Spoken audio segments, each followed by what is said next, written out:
Hello, I'm the Angry Spork. Earlier this season, we looked at an alternate Earth where the last son of Krypton was adopted by a rich couple doomed to die and became Batman. Today, we take a similar turn, except now it's Bruce taking someone else's title and magic ring. I'm taking issue with Batman in Darkest Night, where now the world's greatest detective has the universe's most versatile tool. Let's see if this comic makes us want to turn the page or turn our heads.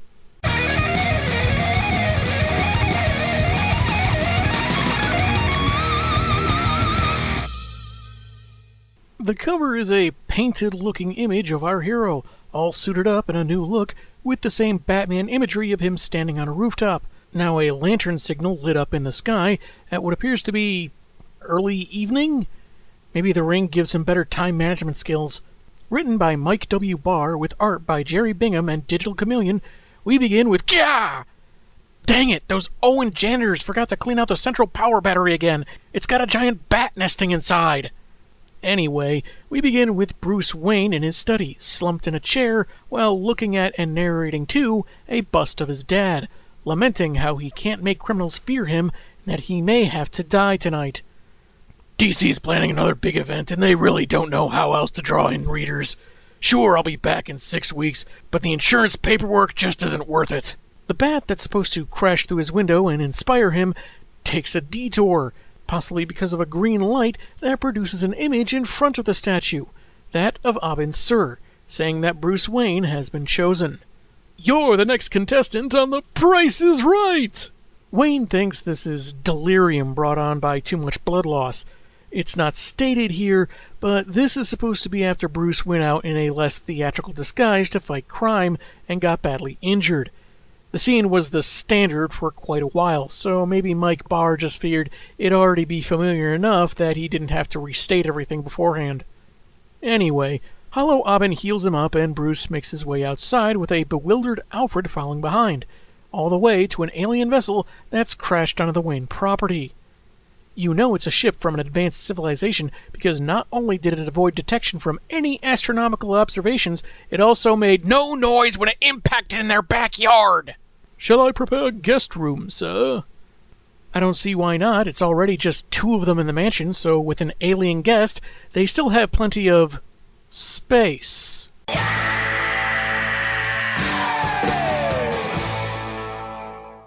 It's one thing for Alfred to snark about weird stuff because he's Batman's butler and copes through dry humor, but for this version, a spaceship on the lawn should warrant a more serious reaction, I think. Bruce checks inside to find the dying Abin Sur, who tells him he's the newest Green Lantern, slipping the ring onto his finger and saying the Masters will inform him of his duties soon, then passes away. Narration says that this alien's death gave Bruce a way to fulfill the purpose he got from his dad's death. And your mom's too, right? Bruce? Alfred cites worry of authorities possibly checking things out, so Wayne energy blasts the ground so he can hide the ship in the caverns beneath the manor. Not sure how he's going to explain the freestyle landscaping, even if it isn't represented that well in the panel. And were those stairs always there, or did he carve them out with the ring? And he's already got a grave set up for Abin, so I'm not exactly sure how much time has passed here. The ring has already informed him of its capabilities and how to recharge it, which Bruce does while reciting the oath. In brightest day, in darkest night, no evil shall escape my sight. Let those who worship evil's might beware my power, Green Lantern's light. Some restrictions apply, void where prohibited, must be 18 years old, or have permission from a parent or guardian of Oa. He now has the power to make criminals afraid. Well, at least the one with prasophobia. That's the fear of the color green. Don't say I never taught you anything, folks. To betray my oath would be to betray you, Father. I will do neither. Maybe your mom would like to be remembered via superpowered crime fighting? Eh? We go to the Gotham police surrounding a chemical plant, where a gang is holed up for 5 hours after a botched robbery. Some take to throwing chemicals out the window at the cops, despite objections from the Red Hood here, and Gordon is concerned a wrong move on his part could scare them into releasing the toxins into the river. A green light shines, and Bruce is on the scene, adding a cape and cowl to his uniform. Between his will and imagination as he heads inside, he creates a protective shield and energy restraints, but a stray shot from one of the goons releases some yellow gas, a color he knows the ring is vulnerable to. He still has his physical combat skills, so the crooks don't have much of an advantage, but he creates a vacuum cleaner with a hose to build up a dust shield against the gas. He's going to leave that part out when he tells Alfred about this, otherwise he'll want a ring of his own and start slacking off as he cleans the entire mansion by himself. Another goon fires his gun, causing a massive explosion, flipping over a squad car and sending at least one cop flying from the shockwave. But he's probably okay. Fortunately, Wayne has encapsulated the crooks and contained the other chemicals. Off panel, I suppose. The Red Hood is unmasked and gets a lecture from the hero, formally identifying himself as Green Lantern. Red Hood isn't in the mood because he's had a really bad day, in a clear nod to the Killing Joke. Wayne gets in his face, saying the same is true of everyone, and it's no excuse to harm innocents or to make them suffer. Maybe you're right. I don't know. Joker averted, ladies and gentlemen. He kinda thinks maybe crime is bad, perhaps possibly. GL takes off, and Gordon is in kind of a huff about it, not caring for vigilantes, and less so those who have more power than they know what to do with. Sometime later in the cave, one of the Guardians of the Universe interrupts Bruce's workout to tell him to deal with a problem on planet Korrigar. I have my hands full on this planet, much less my sector. I captured like 8 or 10 criminals and then came home to lift weights. Clearly I'm tapped out for the day. Wayne changes his mind, though, when he's told that a Green Lantern called Sinestro has abused his power to enrich himself and abuse the rights of others. Funny, these days I'd associate that kind of malice with someone more orange. But moving on. He's then flying across space to another planet, something he'd have loved as a kid, but is more stymied now because it takes away from his work in Gotham. Wow, first world problems in space! Also, this is your work, dude! Yeah, he's prioritizing his city's standard Batman routine. Maybe it would have hit more if the word my was emphasized instead of work. Anyway, after mentioning how he won't let another kid suffer what he did, even if it means getting on the Guardian's bad side, he spots Sinestro's pad, which has a convenient opening at the top. At first, Sinestro is kind of stoked to chat it up with a fellow Lantern, even offering a drink, which is dropped on the stairs to his throne, I guess because one of his servant girls got startled by Bruce's entrance? Wayne declines, making an insinuation that reveals he knows how Sinestro seized power, so the villain tries firing some yellow lasers at him, which he instinctively evades. Testing some advice from his mentor, Detective Harvey Harris, about weaponizing an opponent's anger, he zaps Cinny and flies off, with the despot giving chase. Star Trek lied to us. This Sinestro is just as evil as the one from the main canon, but has no mustache. And this dude really needs it. He just looks ridiculous without it. They fly through the city, Cinny ranting about how the Guardians prefer people toadying up to them rather than letting anyone else seek glorification. Like all losers, Sinestro had his unique slant on reality. Again, a lot like someone much more orange.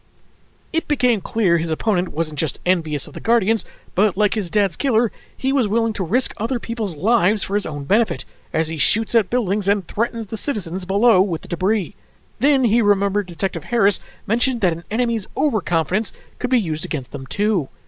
Returning to the throne room, Bruce activates the yellow lasers with a series rings?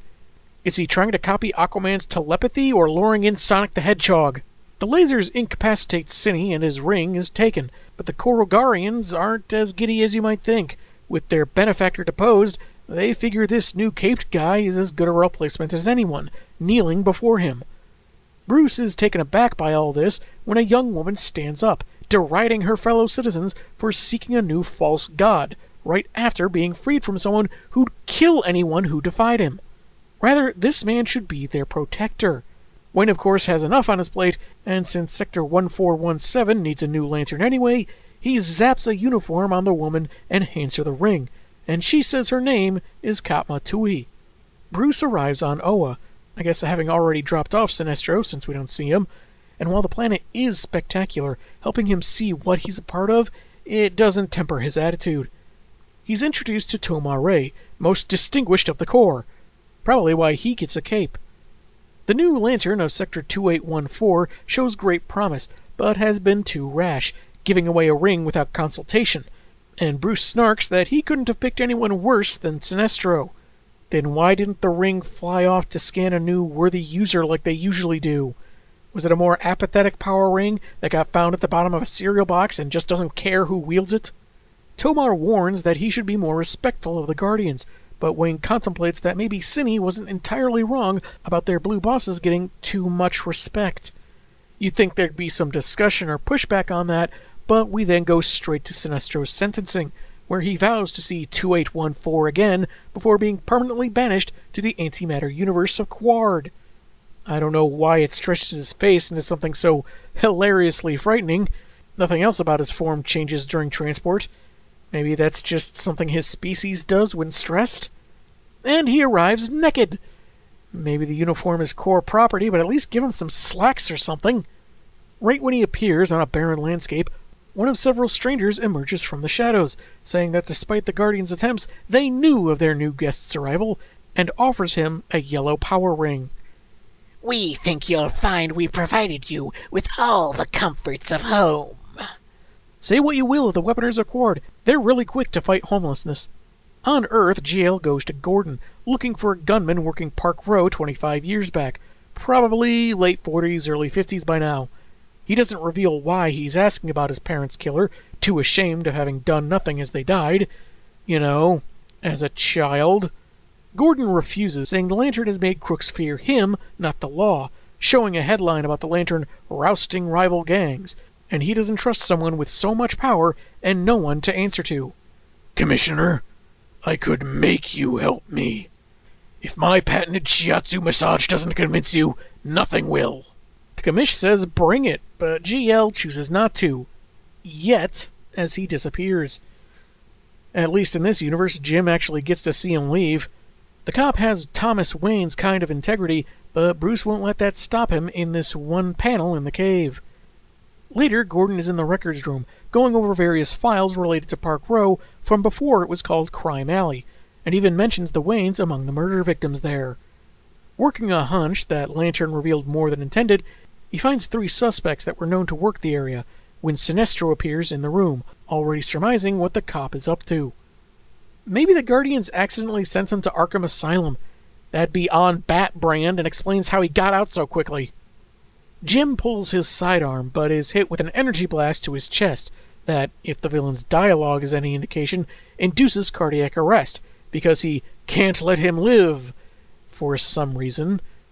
We immediately go to a man in a hotel room, apartment, who answers his door to find what looks like a young Bruce Wayne, asking if he remembers him. This is Joe Chill, so eventually he recognizes the kid who morphs into Cine. He stops the crook from using his gun and shoots the prostitute he was with. Whether she's held in place or something else, I don't know. You created my greatest enemy, Chill! What other enemies did you have? I know Wayne was the one that outwitted you and took your ring, dragged you back to Oa, but you guys had one fight. I guess the sorer the loser, the more he internalizes whoever beat him. I just hope Sinestro isn't into competitive gaming. Cine knows who Lantern 2814 is, somehow, and how he spent years of loneliness being self-tortured by guilty feelings. Again, somehow, but doesn't know what led Joe to kill his parents but spare him. Using a Lantern mind meld, I guess, he peers into Chill's memories of the event. While it ends up fatal for him, the former despot found what he was looking for, laughing with a smile on his face. That's certainly a choice. Once again, maybe weird, stretchy facial expressions are just a common thing among his people. In the police records room, after Gordon's body has been removed, Harvey Dent is joined by Green Lantern, who knows just about everything that happens in this town because shut up. Harv is conflicted about this vigilante, not liking how he operates outside the law, but thinks there's a need for him. Bruce sees the commissioner was at least getting close to his secret, seeing the 3 mugshots Gordon was eyeing. Dent says one is dead, another locked up, but the third is being tracked down. Instead, GL decides to find him, and Dent uselessly orders him to stop, but muses what his power could do in the right hands. Revenge is a dish best served with pinto beans and muffins. Bruce finds Chill's body, reflecting how he used to dream of finding him and making him pay for what he had done. And that's when a voice calls to Wayne from behind, revealed as Sinestro, but with a much more dapper fashion sense and using plural pronouns like we and us. As he takes an energy blast and reflects another, GL instantly realizes that Cine must have absorbed Chill's mind into his own, assuming it'd be an advantage. It never occurred to him it would just fire me up all the more. It'll be like punching 2 people in the face at once. Such a time saver! They fly through the city, but like on Korrigar, the villain begins endangering civilians. After an exploded car creates a convenient smokescreen and the villain's personalities begin arguing with each other, Bruce goes on the offensive with a series of punches, energy and otherwise. This surprises and offends Cine McChill, so he flies off while Lantern tends to the damage. You're right.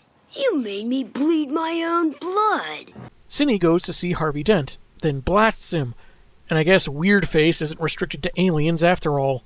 Later, Sinestro blasts a volcano on an alien planet, still arguing with Chill about how they aren't sharing information, while Bruce's narration mentions it's been days since he'd last seen him. Kinda jarring the way they take us in and out of scenes on a single page, makes the pacing and any sense of time passing feel really off-kilter. A protective field he'd placed around a government plant had been nullified, and sensing a trap, he goes invisible to investigate. However, he's instantly spotted by 2 new villains. Dent, now an Eclipso-like foe called Binary Star, who blasts GL, and Star Sapphire, who is obviously Selena Kyle with an energy-enhanced whip. Wayne narrates that he recognizes her from the night he got the ring, earlier when he'd been on patrol and got near-fatal injuries. From Cine's earlier arguments, I guess we have to assume that Chill empowered her but didn't tell anything to his mental roommate. Despite the foe's attacks being yellow, Green Lantern manages to hit them back, apparently bad enough that they need to escape by holding hands and instantly teleporting. It's alien ring magic. We don't have to explain it. Bruce has utilized satellites to locate Sinestro, but they've only turned up other problems, like travel at what I assume is a nuclear power plant. The villain and his new cohorts watch, cloaked by a yellow-powered field, when he changes the channel to one of the other planets within the sector he's been messing with, Rigor 4, where he blasted the volcano and now magma and noxious gas from a recent eruption is killing the inhabitants. In the cave, Bruce is contacted by the Guardians to head out and deal with the chaos on Rigor 4, and immediately refuses. He doesn't mean to offend the Blue Overseers, but can't leave Earth unprotected with Sinestro on the loose, and suggests one of the literal hundreds of other lanterns can take care of it. Such abrogation of duty merits removal of the ring to a 1-4. What are you gonna do? Send a Green Lantern from a different sector to take it from me like you had me do with Sinestro? And then, wait a minute. This would be a good time to embarrass the Guardians, how sending Cine to Quard wasn't as permanent as they intended, but that's overlooked, despite previous tension between them and Bruce. Sinestro sees this exchange too, because his ring has evil villains streaming plus, I guess, and delights at how soon his hated enemy will lose his ring. The Guardians are in session, deciding that Wayne should be stripped of ring and rank for his disobedience, even if he is the most valiant of the Corps, which was clearly exemplified by his weeks at the job, fighting a couple of villains. Seriously, we haven't seen him do that much. Where's this coming from? One among them has an idea, and it begins with communicating with a farmer about to eat his lunch in front of the TV. Clark Kent, hear me and heed me. I represent the Guardians of the Universe. Huh. I didn't know they rebooted the Smurfs. Queen Hippolyta on Themyscira gets a visit as well, and some chemicals explode in Barry Allen's face. Seems like an odd panel to throw in there. He's not even getting a message or anything. What gives? Green Lantern is having no luck finding his quarry when he's confronted by Toma Ray, Arigia, Katmat Tui, and Kilowog, all charged with bringing him in. While he's distracted, Sinestro leads Binary Star and Star Sapphire to Bruce's cave, where he attacks Alfred, sending him flying against a wall. Figuring that if Wayne survives his fight with the other wielders, he'll want to recharge his ring, Cine sabotages it with yellow energy, only to be confronted by Superman, Wonder Woman, and the Flash, all sporting Green Lantern emblems and eye masks, but otherwise in their classic looks. They're like those knockoff action figures you find together in dollar stores. Next we'll see a purple Power Ranger with no helmet, a generic ninja, and Bugs Bunny with a katana. Sorry, old man Butler, we would have been here sooner, but Oa has a great gift shop. We check in on Bruce long enough for his 4 opponents to get the drop on him and take his ring. Then we go right back to the cave. Wendy, whose mask and symbol are red all of a sudden, restrains Selina with a green lasso, while Dent fails to find an energy frequency to affect Soups.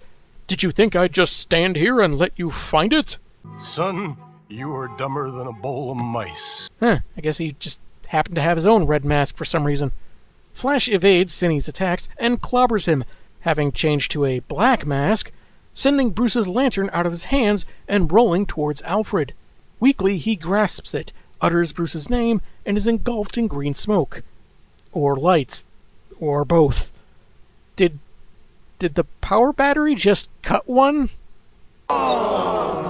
Sensing Pennyworth in danger, Bruce's ring responds to his overpowering will, restraining the other lanterns and returning to him so he can fly back home.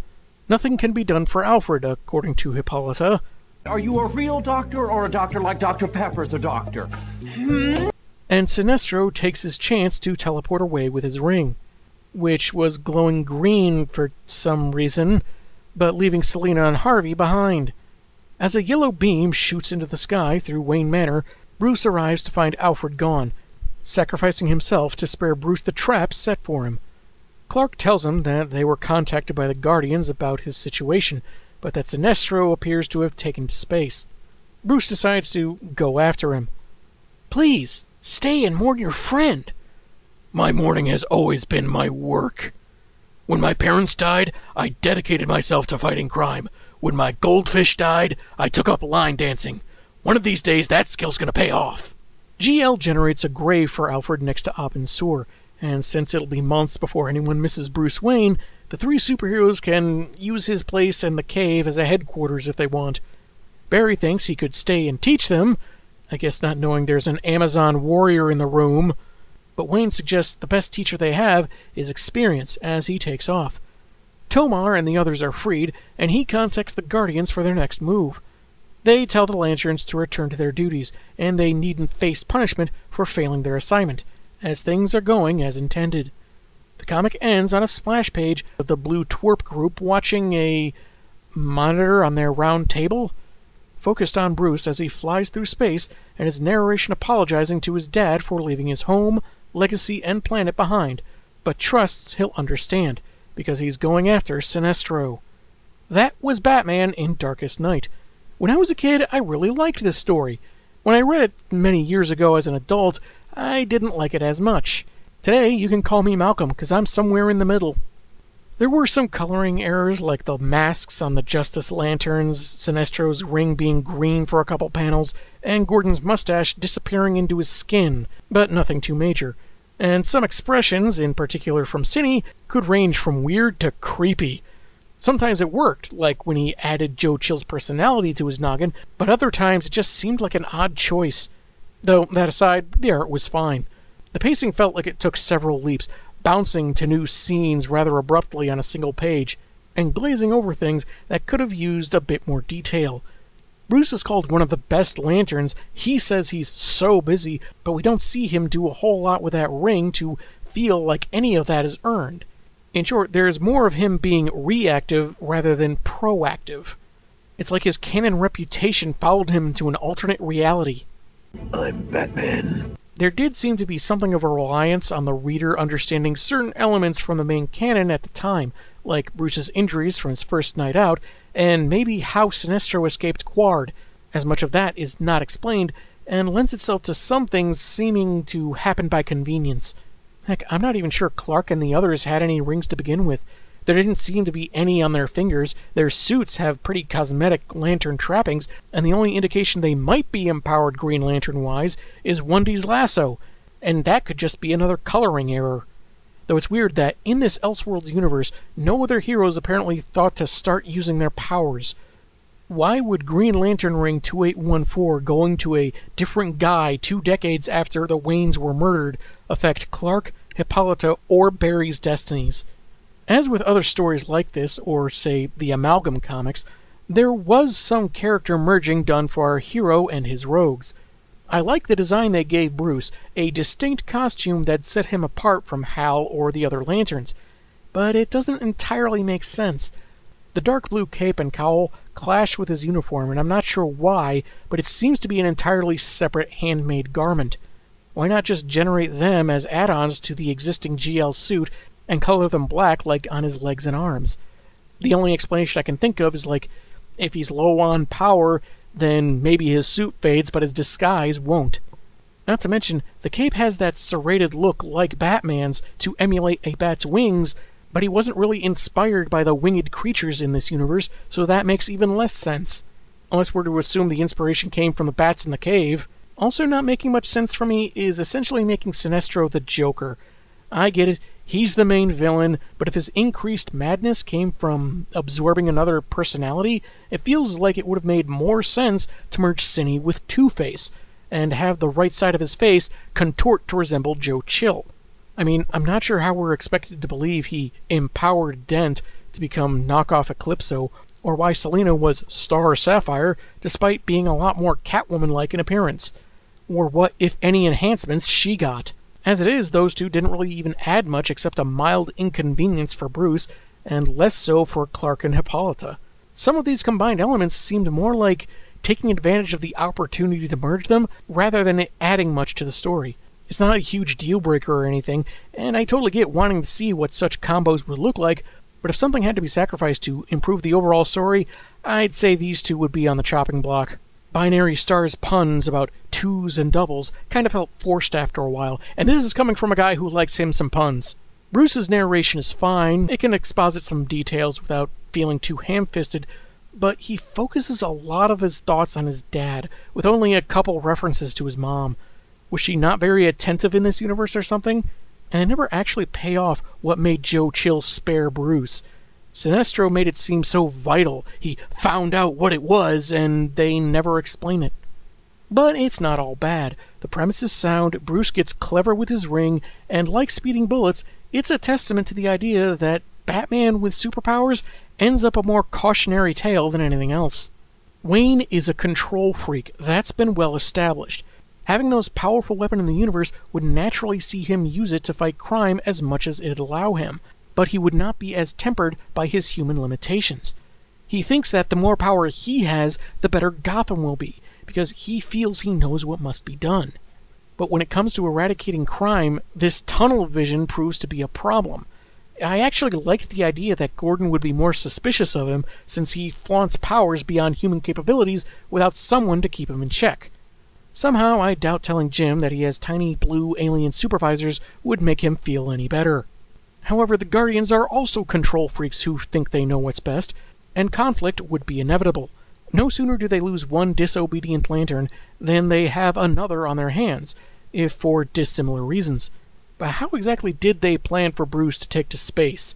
Okay, getting a very small Justice League together to meet with Wayne is one thing, but did they know Sinestro was going to find his hideout, sabotage the battery, and just let Alfred die as a result? Are they that horrible? Though the more I think about the sequence of events, the less sense it makes. How did Bruce know Alfred was in trouble? Through the battery or some field around his home? I don't think it's the latter, because why wouldn't he have detected him getting slammed against the wall, or the intrusion of, if not Sinestro, his two superpowered lackeys? Since the villains were already caught, why not wait for Wayne to get back and warn him about the trap? There's a really good story here hiding beneath some of the more confusing and convoluted elements. But one nice touch is a dedication page to all who came before from the artist, and from the writer to Bill Finger, which is a deserving nod to someone that created so much about Batman. All in all, while the book has some nice ideas and designs going for it, and while I do like the basic concept, the execution shows a few hiccups that do more to hinder it than help it, and barely scratches the surface of what a Green Lantern Batman could do. But maybe I'm defaulting to the idea of a more experienced Batman with the ring. I'm the Angry Spork, and man, have I got issues.